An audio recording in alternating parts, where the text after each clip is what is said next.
ito ay rated SPG. Striktong patnubay at gabay ng magulang ang kailangan. Maaaring may masiselang tema, lengguwahe, karahasan, sexual, horror o droga na hindi angkop sa mga...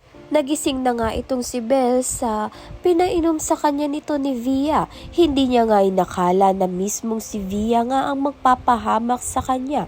Subalit makatakas nga kaya siya sa taong human trafficking nga na balak nga siyang ipahamak. Si Tyrone nga ba ang makakakita dito kay Belle?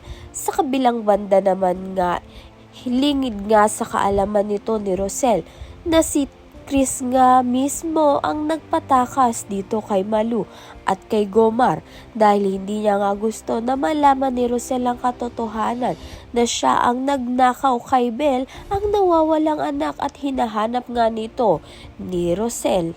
Hanggang saan nga kaya ni Chris na itago ang nalalaman nga niya kay Rosel.